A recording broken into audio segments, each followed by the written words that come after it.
जरा एक पल रुक कर सोचिए, अगर कल सुबह आपकी आमदनी रुक जाए तो आपकी जिंदगी कितने दिन चल पाएगी?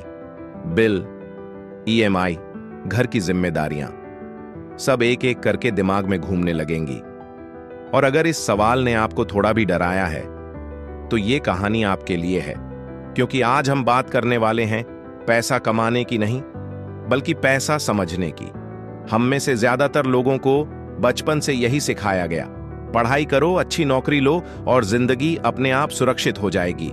लेकिन सच्चाई ये है, आज सबसे ज्यादा तनाव सबसे ज्यादा पढ़े लिखे लोग ही झेल रहे हैं। तो सवाल ये नहीं है कि हम मेहनत क्यों कर रहे हैं, सवाल ये है कि मेहनत के बावजूद पैसा हमारे हाथ में क्यों नहीं टिकता। इस किताब की सबसे बड़ी सीख यही है, पैसा गणित का खेल नहीं है, ये इंसान के व्यवहार का खेल है। आप कितना कमाते हैं ये कम जरूरी है, आप पैसा कैसे सोचते हैं ये ज्यादा जरूरी है। दो लोग एक जैसी सैलरी कमाते हैं, लेकिन एक धीरे धीरे अमीर बनता है और दूसरा हमेशा परेशान रहता है। क्यों? क्योंकि दोनों का पैसे के साथ रिश्ता अलग होता है।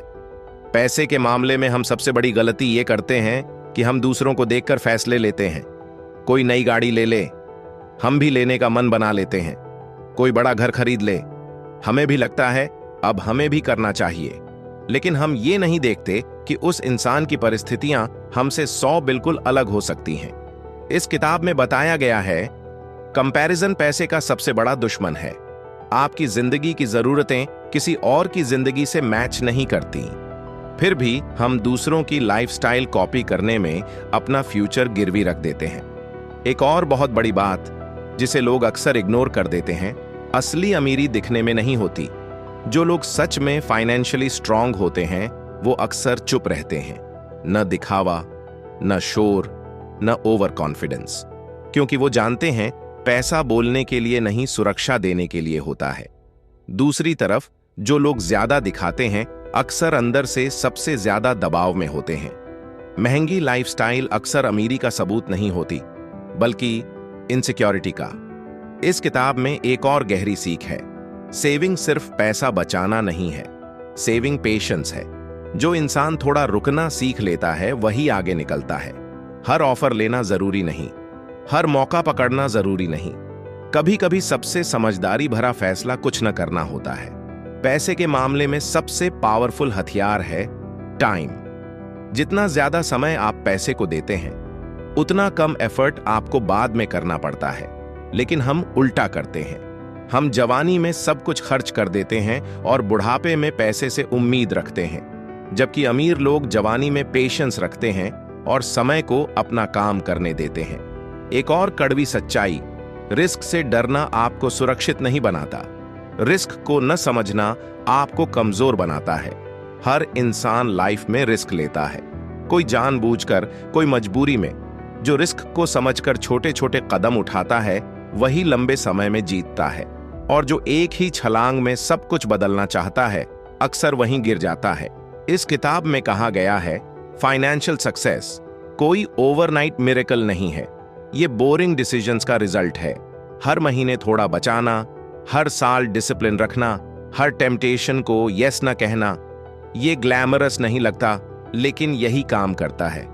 एक और बात जो शायद आपको अनकंफर्टेबल करे, आपको रिच बनने की जरूरत नहीं, आपको फ्री बनने की जरूरत है। फ्री मतलब चॉइसेस होना, मतलब नौकरी छोड़ सकने की हिम्मत, मतलब गलत जगह ना कह सकना, मतलब डर से फैसले न लेना। पैसा आपको यही फ्रीडम देता है। लेकिन अगर पैसा आपको ही कंट्रोल करने लगे तो आप चाहे जितना कमा लो, आप कभी सिक्योर नहीं हो सकते। इस किताब का सबसे पावरफुल मैसेज यही है, आपको परफेक्ट प्लान नहीं चाहिए, आपको सस्टेनेबल माइंडसेट चाहिए।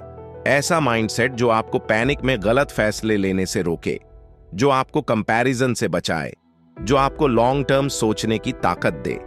क्योंकि असली जीत सबसे तेज दौड़ने में नहीं है, असली जीत दौड़ में टिके रहने में है। तो जब भी आप पैसे के बारे में सोचें, ये मत पूछिए मैं कितना कमा सकता हूं, ये पूछिए मैं कितना समय तक टिक सकता हूं। वेलकम टू अनस्टॉपेबल माइंड्स, क्योंकि जो टिक गया वही जीत गया।